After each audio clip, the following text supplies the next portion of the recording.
Hey, we're going to talk about the real numbers, and these are the numbers that this set consists of all the numbers. And it's an ordered set, and we'll talk about what that means later, but we normally denote it with a boldface R here. R for the set of real numbers.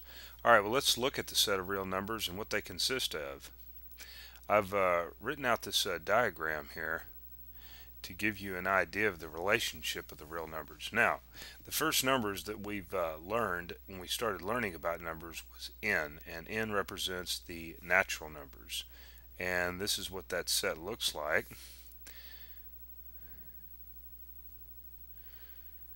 And it looks like this: 1, 2, 3, 4, 5, and so on. This is an infinite set, right? It means that it goes on forever. Okay, so those were the first numbers that we ever learned, was the natural numbers.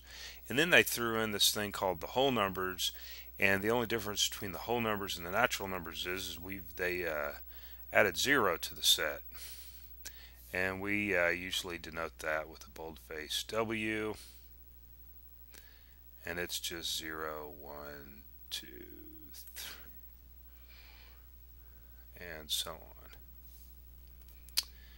Okay. Now, what's the next set is Z, and Z represents the integers. And the difference between the whole numbers and the integers is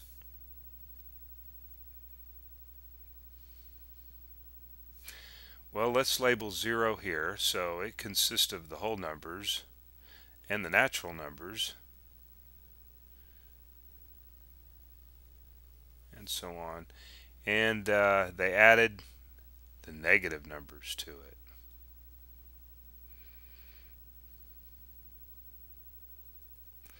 Okay, so the integers are the natural numbers, the whole numbers, and then they threw in the negative numbers.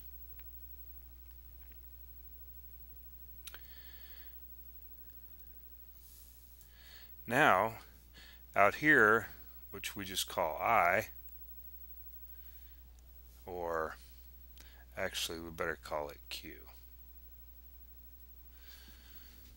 This is considered to be, what lies out here is what's considered to be the rational numbers. And these are things like 1/2 or negative 1/2, 2/3, and so on.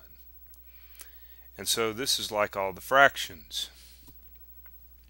And as you can see here that the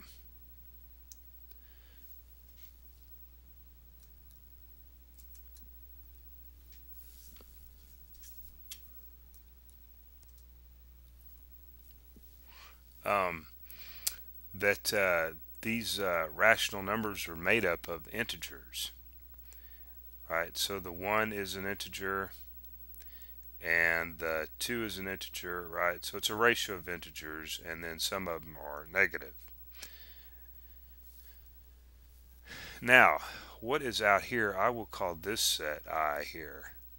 This is the irrational numbers, and the irrational numbers are things like the square root of 2, right? The square root of 10, e, which is Euler's number, pi, and so forth.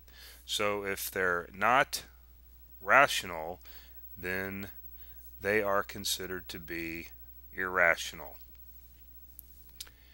And this is going to be the set in calculus that we work with, and that's the set of real numbers.